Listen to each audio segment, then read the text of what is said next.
You tell me when to start sharing, or I guess when you hand it over to me, I'll start sharing. Yeah. Okay.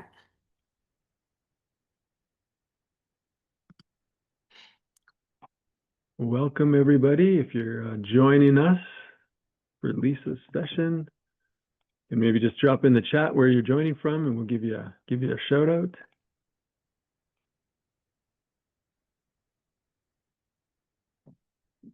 Lisa and I are both in Canada. That means that we're cheering for the Oilers, right, Lisa? Yes, it's tied right now. Yeah, it was a heart-stopping game last night. But I heard why does everything have to end in overtime? I don't know. oh, it's nerve-wracking. Mhm.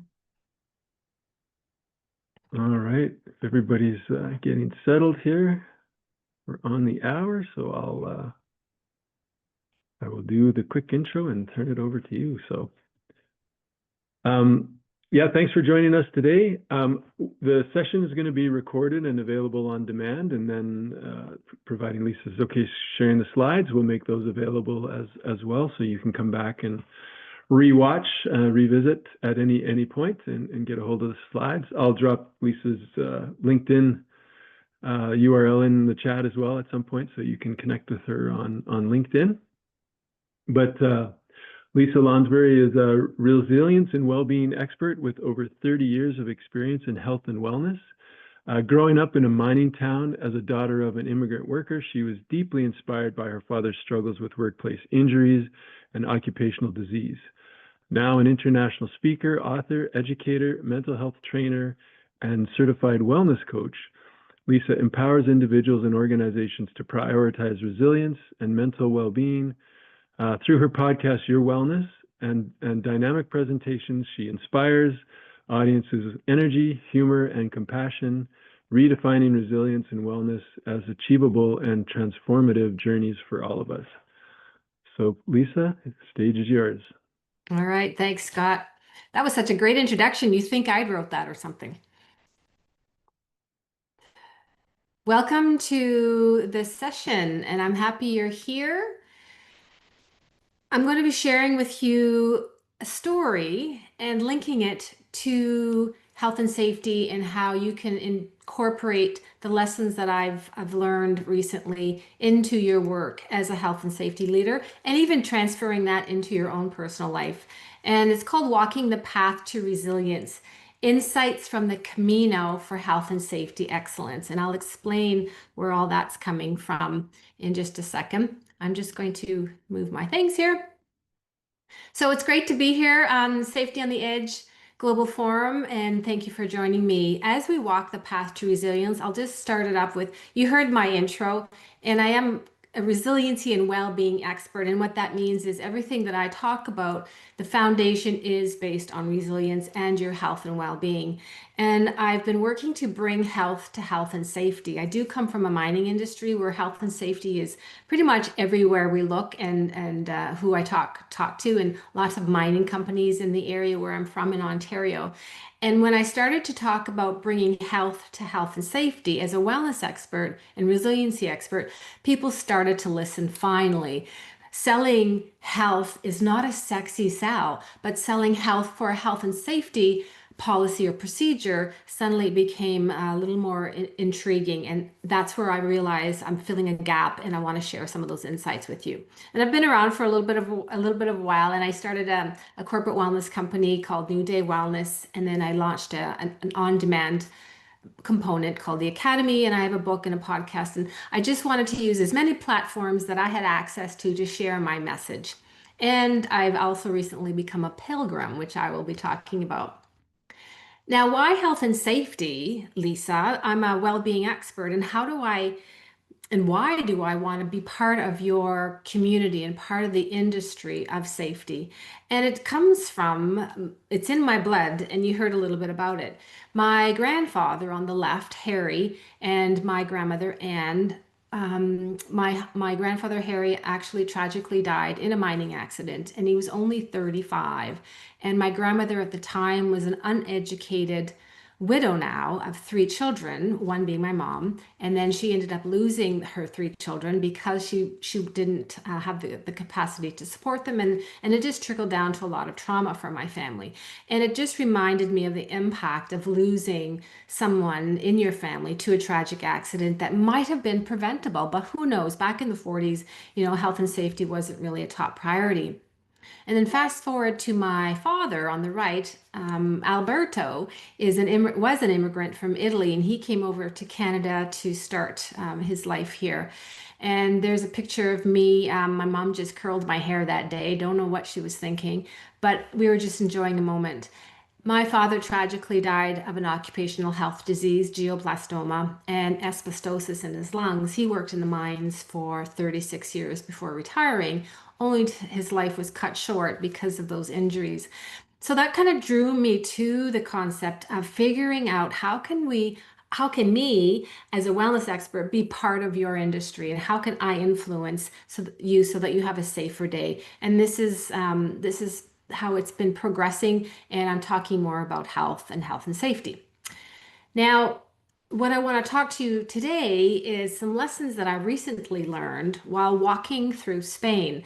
I'm not sure how many of you are familiar with the Camino. The Camino is situated in Europe, primarily in Spain. It starts in France, or it can start in Portugal, or it can start primarily in Spain, and that's what I did. So last August into the fall, I embarked on a solo journey of carrying my backpack alone along the route of the Camino Frances. And I actually never hiked alone before. I never really traveled overseas alone before. There are a lot of big moments in my life that I always did with somebody else, under the care and comfort of having somebody else. This was something I needed to do by myself. I'd never even owned a backpack this big, so I really had to put all my resilience that I currently had and started to build more tools to be able to embark on this solo journey.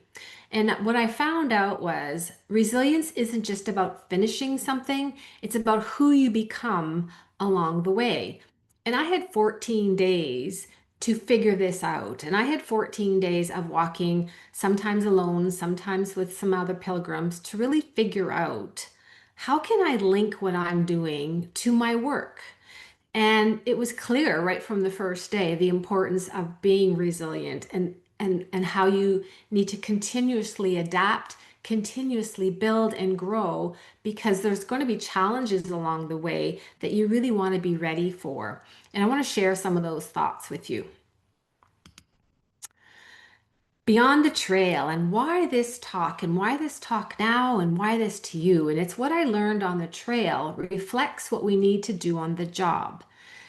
I'm married to a man who's also recently retired from the mining industry. So I've learned just through osmosis, basically, how important it is to go to work being mindful, being in a good headspace, and really paying attention to what's going around in your environment, how you're feeling, how you're thinking, and to make sure you come home just as well or even better as when you left that day.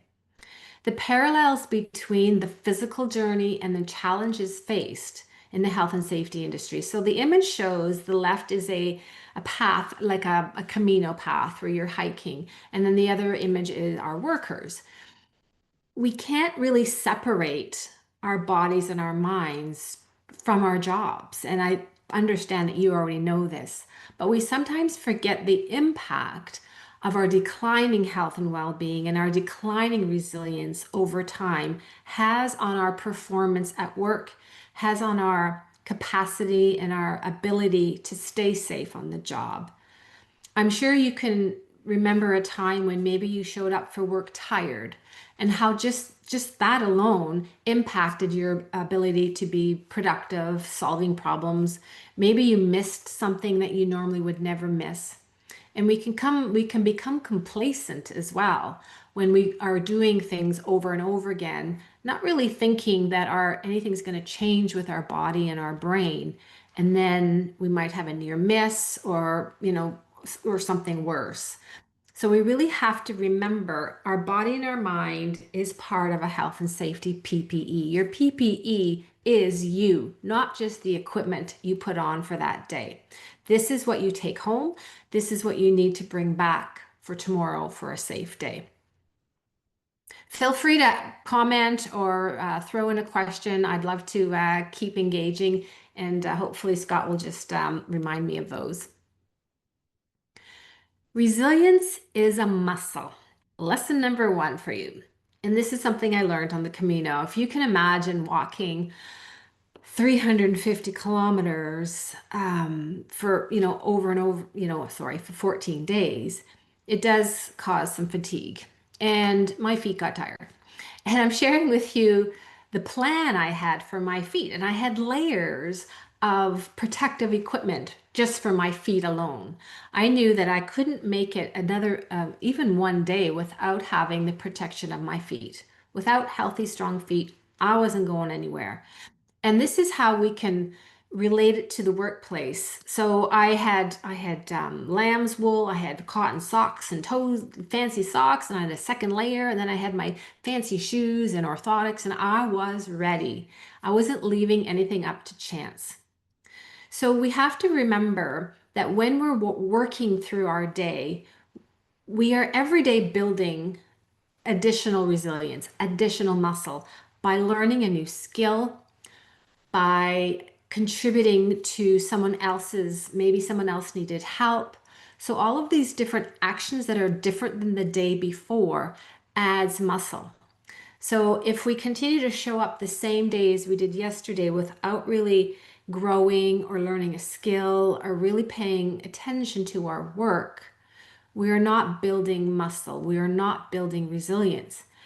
And then the downfall is when something happens and you need to react, you may not have the strength to respond appropriately. So, how can we build this muscle in workplace teams? And it comes from being a leader, being a mentor without even realizing you're being a leader or being a mentor. So, doing the things that are right and showing up with ambition, with goals, with energy, with enthusiasm. And then that's going to draw in your team, and your team's going to want to be part of this energy that you're exuding. Most people want to hang out with people that are happy and fun to be around. Those that aren't necessarily showing up for work enthusiastic or engaged might get some energy from you so you can actually transform their day just by being you. So you don't have to be telling someone what to do and maybe you should do this and you should stop that. And when we start demanding people to be safe, they're not going to want to do it. So no one wants to be told what to do. The best way to influence someone's behavior is to be that leader, exude that resilience, exude that need to want to make proper decisions. And this is actually really good for parenting. So if any of you are parents, this is really cool stuff to really influence your children without having to tell them things. And I have a story about that in a moment. So we really got to build resilience within our teams, and the best way it comes from doing it yourself and extending that energy unintentionally to other folks. The mental game matters. So this is lesson number 2. So walking along through uncertainty for me engaged my mental strain. It forced me to stay present, and I had to overcome fear. Now, as a female walking alone in a foreign country, it can be very daunting. It can be very scary. So I had to make sure that I was always on top of who was around me, what I was doing, and my surroundings. I always had to make sure that my surroundings were safe and that I wasn't stepping into something that could potentially be dangerous for me. So those mindset tools for stress, isolation, and pressure can be linked to a role in safety. When we're entering a space or entering a warehouse or on site or in our office, whatever that area is, just like it was me walking along this gravel road, I needed to make sure that I was in a safe place. First of all, you learn that in first aid. You're not any good if you're going to get injured. So you're looking around and you're making sure that you're in a safe place. You're not going to trip over something or nothing's falling down. But your mental capacity also needs to be on top. So you're checking in, so making sure you're mindful, making sure you're staying present, making sure you're noticing your colleagues, saying good morning. Maybe someone is having a rough day or a tough morning, and maybe you can check in and see how they're doing. When you're able to stay present, it takes practice to stay present, but when you're able to do that, you're going to notice things that you might have missed without being present. So I encourage you to start your days with a refreshed state of mind, with the ability to be mindful on the job, to really take in what's happening around you, where are the hazards, what's coming up, and what might you be avoiding because of fear. So using all of these mindsets that I learned just by walking along a path, I really think it's a good analogy as we walk into our workplace and strategizing kind of organically so that we are safe, psychologically safe, mentally safe.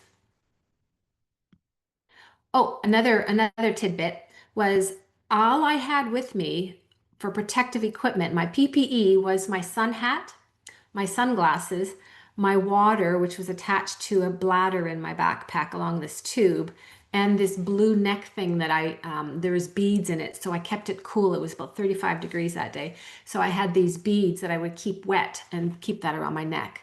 That was my PPE, and I had to make sure it was clean and ready to go, and I had it with me and I didn't leave it in the next town. So there's amazing analogies that we can bring from life into our workplace. Another lesson. So letting go of the ego. Now I work with a lot of men and women in the mining industry, and I meet up with a lot of ego. Have any of you ever worked with somebody whose ego superseded their ability to be safe or their ability to say, maybe I need help with this, instead of saying, I got this, I'm fine, I know what I'm doing. Has anyone ever had kind of, I'd just like to do a little survey, an encounter with when someone's ego superseded their ability to be safe or present or collaborative for that matter? So if you're able to answer, that'd be fantastic. The realization is you don't need to do it all. So sometimes you have to let go of pride and receive help. There are times when a job might require more than you, physically, emotionally, psychologically. And it's important to start noticing when your ego starts to take over and you stop asking for help. What happened to me on this particular day was I had been walking along the trail of Spain by myself, probably 3 to 4 days by myself, sending random pictures back home, letting my husband know I'm still alive, and expressing, the fun of the day. And he came back and he said, "Lisa, are you alone? Are you still alone? Like, are you encountering anybody? Like, are you safe?" And then I realized that I had been alone for the first few days. And so I came across these four other pilgrims. They were not hiking together, but we kind of ended up in the same space at the same time. And I said, "Hey guys," I'm like, "can I get a picture of us? I need to send a picture back home just to let my husband know I'm not alone and I'm safe." And we did that. And so what happened was this mother and daughter team, this guy was alone, this guy was alone. We started to walk together for a little while and got to know each other just on a surface level and kind of sharing our story of why we were out there.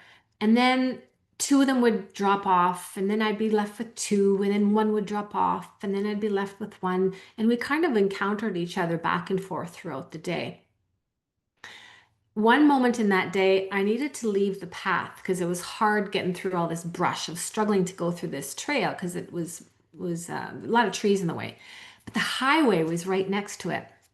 And this fella on the right, his name was Perry, he was walking along the highway. So I thought, this looks easier. But to me, a highway doesn't feel safe. So, anyways, I jumped across the road, hopped on the highway, and I said, "Hey, I'm here. I just wanna walk behind you. Never mind me."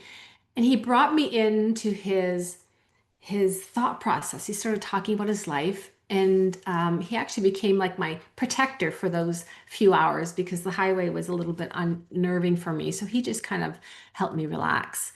So when we promote vulnerability and teamwork in stakes industries, we tend to have the opportunity to collaborate, to share, to bring other people in.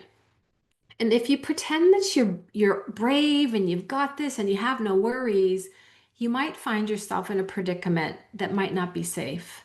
So by opening up your vulnerability, say you show up for work just unwell, maybe you pulled a muscle and you can't lift something, instead of just fighting through that, asking someone else to help you for that day is really a brave thing to do. It's not a weakness, it's actually a strength when you can have the comfort and the trust that someone else might respect what you're going through. So, if you have an ego or if you're working with someone that has an ego, I hope that we can toss that aside because it doesn't usually serve. What serves is being vulnerable and asking for help. So, this is where the lesson of safety connects with your family and your children. If any of you have children or have young folks around you, maybe you're a coach of a hockey team or something, just think about the effectiveness of your behavior on others. And the difference between checking a box for a safety policy versus caring for people is really different.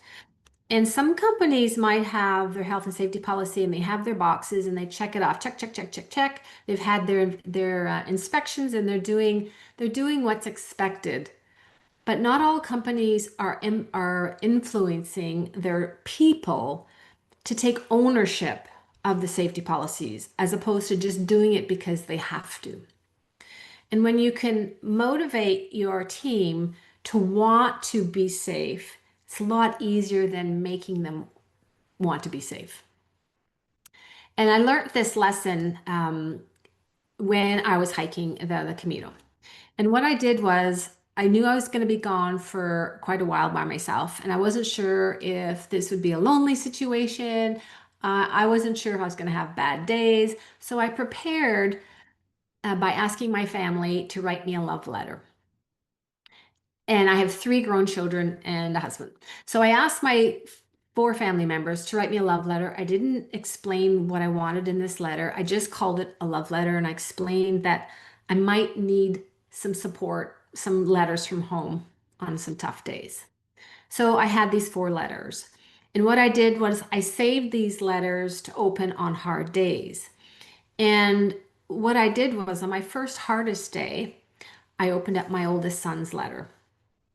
And if any of you are parents of adult children, you may never have received a letter from them explaining how they perceive you as a parent or how they perceive you as a human being.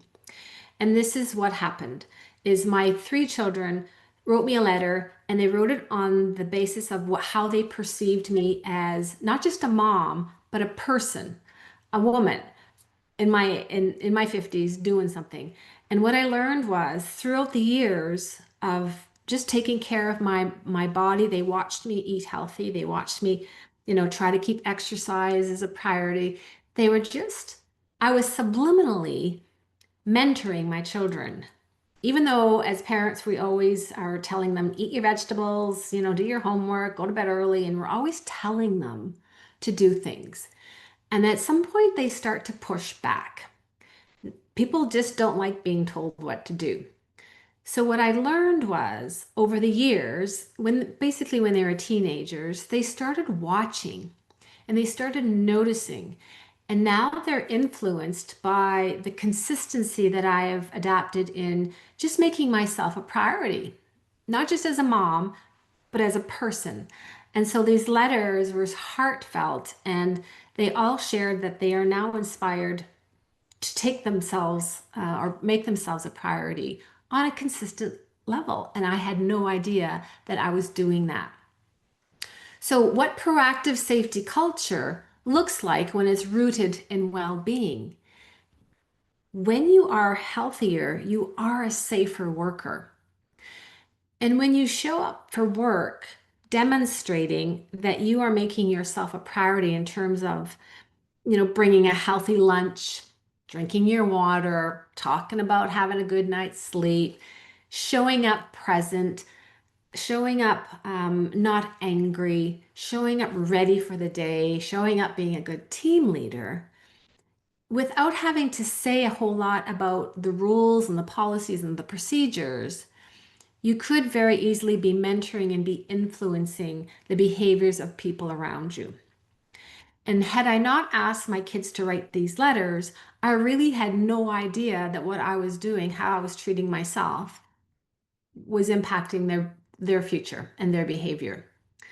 So two lessons there is if you have adult children, ask them to write you a love letter. It's super cool. Because they didn't talk about the time I made their lunch and I drove them to school. It was the times that I was taking care of myself. And your colleagues are watching, your children are watching. The people that want to maybe hire you for your next job are watching. So without having to really work hard at convincing people that you are healthy and safe and productive and a good worker and a trusted employee, just demonstrating that is going to be way more powerful than having to put that in your resume or, ask for a reference from somebody. You're demonstrating every single day. The caveat to that is you have to be authentic. So you can't pretend to be doing all this stuff because people are going to see through, they're going to see through that. So authenticity is really crucial as well. So at this point, if anyone's on the call that wants to chat, is there something that you are doing on a consistent basis that could be impacting your colleagues in a mentorship way or in a leadership role, or they're seeing you doing something that's keeping you safe and they're like, I like that. Maybe I should try that. I'm just taking a breath, and if anyone wants to respond, that would be fantastic. Right, we're monitoring the chat. Joe had mentioned earlier that when you were talking about pride and how difficult that one is for most most people to deal with.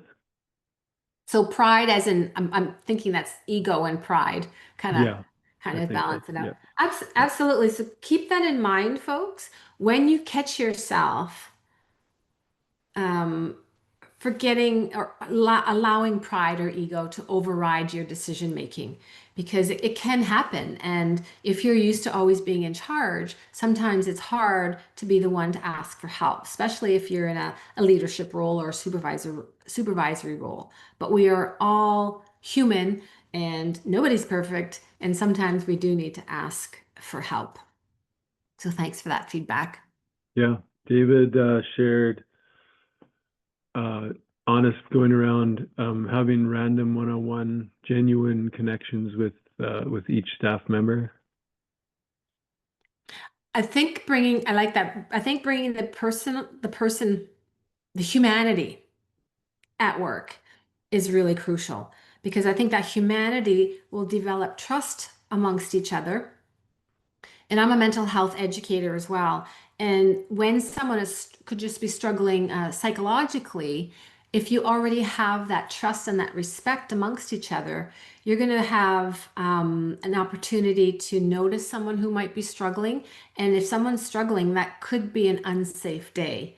Or maybe you'll have the trust to open up to somebody else saying, look, I'm not having a good day. I just need someone to talk to. Can we like stop and have a cup of coffee or lunch and talk about what I'm going through just in case somebody has some empathetic words. So yeah, let's bring humanity back and having those one-on-ones and get to know your colleagues because you don't know what you don't know. So it's always fun to check in with them. And I have a quote that you might want to write this down, and it comes from Ted Lasso. He's got this show that is brilliant on its we're waiting for the fourth season to come out. But what he says in this show, Ted Lasso, is be curious, not judgmental. And so I encourage you to go back to your life, to your workplace, and start being more curious. Start asking questions to people. It could be about their job, it could be about what they're doing that day, it could be about their family, it could be about their dreams or their weekend. There's so many questions that we could ask somebody just to open up the discussion and find out more about somebody. And you'll be surprised what you learn, and you will have only learned that because you've asked the question. Because we're not going to go out and talk about our lives and about stuff just randomly. So be curious and not judgmental. Ask questions, learn about people, find out what makes them tick, and then you could have more collaborative teams working together. Anything else? No, just a few. Joe didn't realize there's going to be another season of Ted Lasso, so you brought that information to light as well. That's what you're So getting from this, eh, Ted yeah, Lasso? yeah. I'm rewatching it actually. It's so good. I'm rewatching it because the lessons we learn, the life lessons are just incredible. Another Ted Lasso quote is, "There's nothing worse than being sad and alone." So I work with a high risk roles in the mining industry and construction industry, and mental health is rampant, and suicide rates are high in mining and construction. And one of my clients I just spoke to on their safety week, this is their safety week this week, and I talked to them about resiliency and well-being. And they had just lost a colleague to suicide, and they were struggling to come to grips with it, trying to wrap their head around it. And not only were they all dealing with the loss of a colleague, many of them had their own stories of grief. And so I had to really find a way to just give them some hope and some remind them to lean on each other because they were all sharing a common grief. So they were all sharing the loss of a colleague, and it was sudden and unexpected, which makes it even harder. So the message, like I said, from Ted Lasso is instead of just being sad and alone is even worse. So when you're at work, you have the opportunity to be with other people. If you're working a hybrid situation where you're working from home some days and on site or wherever you work, that's not bad. But be careful when you find yourself being completely isolated and you're no longer engaged with your workers or your colleagues, because we need to have that social aspect. It's a biological need. It's a psychological need. So even though you might be that person that prefers to work alone, eventually your psychological needs are going to there's going to be that component that's missing. So just get back out there, start communicating with folks, start being curious, start getting engaged in them, and you never know who you could be influencing. People are always watching, and so let them watch the good parts of you and how you can influence others. So, how to lead the way, trailblazing a proactive safety culture. I'm sure you're already talking about this, but it's way beneficial, way more beneficial if we can be proactive as opposed to a reactive safety leader. Once the accidents happen, once the near misses happen, it's basically too late. We'll learn from that. That's how the Occupational Health Act, came to be from accidents that happened. But wouldn't it be great to be able to not have to have an accident to learn or to have to implement a new safety policy? So I posted this on LinkedIn today, actually, of me speaking about being brave. So I challenge you to be brave when it comes to thinking, forward thinking, proactive thinking, and saying, what's one thing that maybe I can do to be proactive in the way I handle myself and how I conduct myself in a safety culture. And one of those can be by making wellness a priority. So item number one, make your wellness a priority.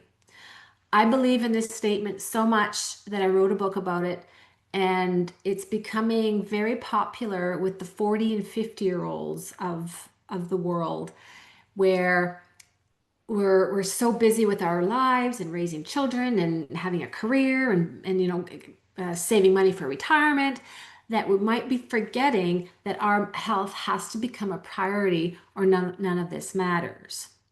So when you show up for work, if you are not mindful and present and resilient, it's going to show. It's going to show in your productivity, it's going to show in your safety practices. So really consider how you can up your game a little bit when it comes to making you a priority through self-care, through activities that bring you joy. This is a Father's Day weekend. Father's Day weekend can be a great time to really um, celebrate fatherhood, but it could be actually a very sad day for those who maybe have lost a father or never became a father. So there's a flip to these weekends. So just be careful leading into a weekend that could be for celebration, or it could be something completely opposite.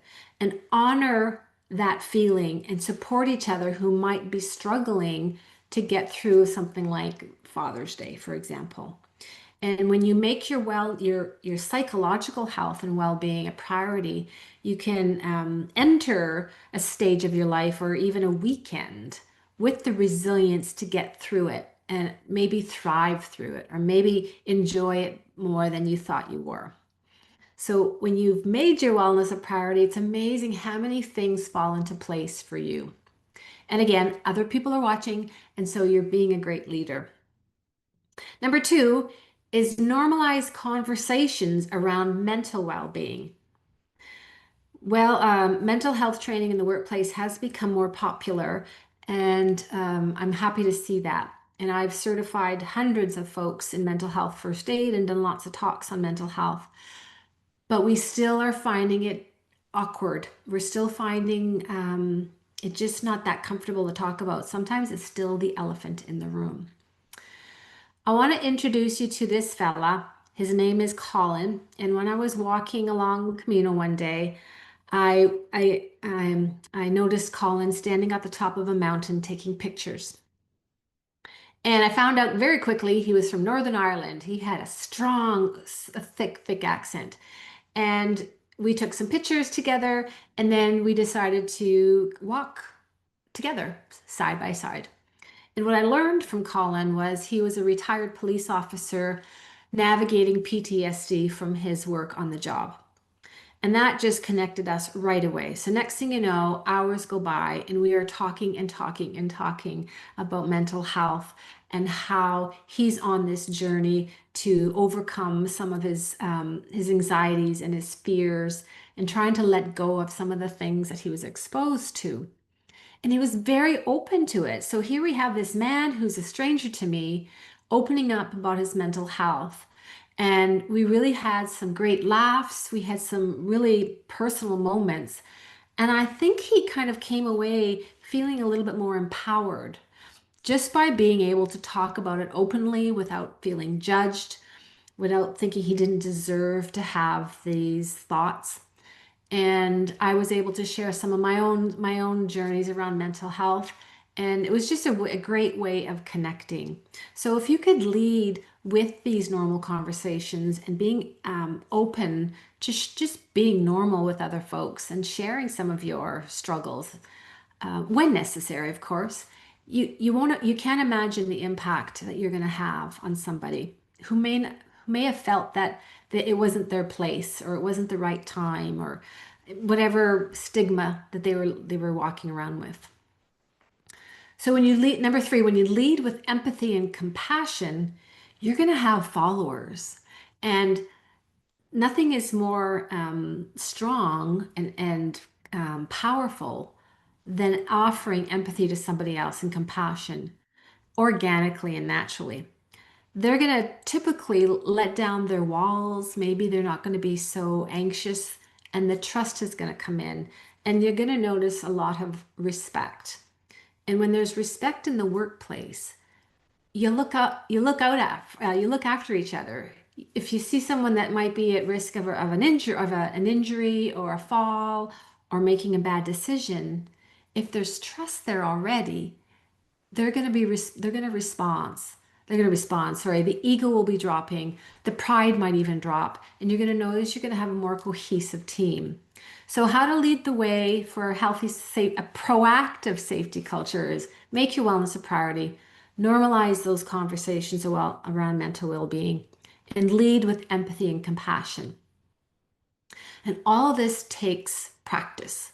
So don't expect to be that super duper person that can do it all at once. Just consider how you might be able to tweak the way you lead at work or tweak the way you show up and how that can impact your day. So the destination is reframe excellence not as a destination, but as a continuous journey of learning, wellness, and grit. So here I am, I made it to the end. And when we arrive changed, we lead stronger.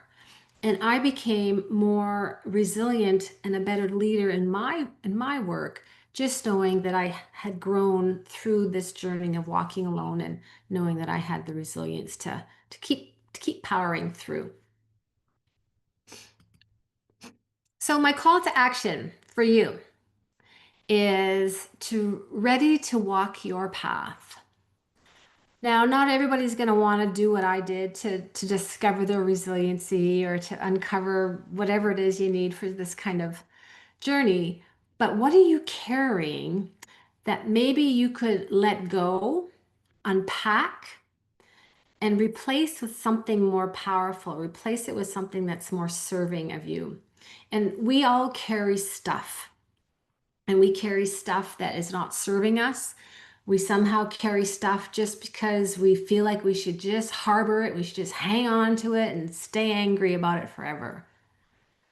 But think of your stuff in that heavy backpack that I was carrying, and what can you let go so that you have space to learn, to grow, to have more compassion, and that will give you that space. So just your takeaways, just to think about what are you carrying and where are you leading from when you're showing up for work. Are you leading from a place of compassion, or are you leading from a place of frustration and anger and I just want to get through today. I've got to follow another policy because I have to. So just ask yourself, how are you leading and what are you bringing to your day? Can you bring it with optimism and enthusiasm and have joy in the people you meet and those sort of things? It's going to make you have a safer day. And what steps will you take to get there? So maybe you are showing up angry or showing up tired or showing up frustrated or annoyed because things aren't changing. What can you do to influence the culture of your workplace when it comes to safety or psychological safety? What can you do? So, by being brave to innovate and to suggest something new and different might be your legacy. And wouldn't that be cool if you were the one to really start a new process or a new way of doing something? How are we doing, Scott? We're doing well for time. Just if any, I put your LinkedIn profile in the chat there for people to connect. There's definitely some comments as we went, as you know, but if there's any questions, just drop them in the chat. Obviously, I think feel free to connect with Lisa and maybe follow up privately on LinkedIn as an example if you had something a little more personal to share. I Um, have more. I have just a couple follow-up slides. okay, sorry. Yeah, I yeah, just wanted to know, I wanted to hear if there were any comments before I yeah. wrap. just some appreciation and thank you. No That's always questions? good. That's Yeah, always good. yeah. So to wrap things up, to summarize the resilience part, resilience can be linked to, like I said, anything. This is a health and safety conference, so I encourage you and I hope you're empowered to really consider how you can physically and emotionally build your own resilience so that you can show up for work as a leader and influence the people around you just by being you, not by having to tell somebody what to do. Or think about the letters that my kids wrote about how they watched, and now they're learning the benefits of taking care of their bodies and their minds and the things that they can achieve and the goals they can reach. Because sometimes we forget that people are watching. For example, I'm on LinkedIn and I post a lot of stuff, a lot of, I think, is great content. And I'm like, how come nobody's sharing? How come nobody's commenting? Does anybody listen to what I have to say? And then I go to a conference and people stop me who I've never met saying, I follow you on LinkedIn. And I'm like, well, why aren't you commenting? He goes, a lot of people say, well, I don't feel like commenting, but I love your content. I love what you're saying. I love your message. And this happens over and over again. So it reminds me to keep being who I am, keep putting the content out because people are watching. You don't always know it, but people are watching. So that's my final words of wisdom. I'd love for you to get to know me a little bit. You can find me. I love AI. ChatGPT just made this lovely power person for me. This cartoon. So that's me, and I'm here to bring health to health and safety through resiliency and being well. And so you can find me there. Like Scott said, I'm on LinkedIn, and you'll I'm very active on LinkedIn, so you should be able to find me. You can find me there. That's me, my name. And I have a book to push. So if you like reading more, if you like reading about health and wellness, this is the book that I wrote after studying for 10 years on how to make wellness a priority. It became my methodology. It's my trademark, and it's influencing, I couldn't believe it, how many 40 and 50-year-olds, men actually, mostly, have been giving me good feedback on how it's influencing them to really make their wellness a priority. So that's a pitch. You can find it on Amazon.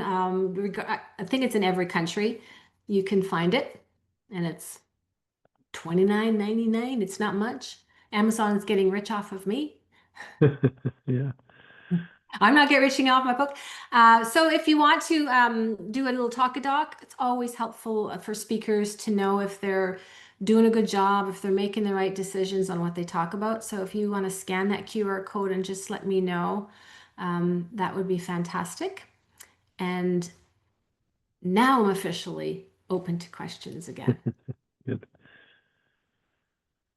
Yeah, and oh, I think your one of your last comments there about posting on LinkedIn, being you and sharing the content that's important to you ties into the session we had earlier, just about building that personal brand. And I think it reinforces the fact that you don't always know people appreciate it or benefiting from it, but I think taking that first step and sharing it is critical.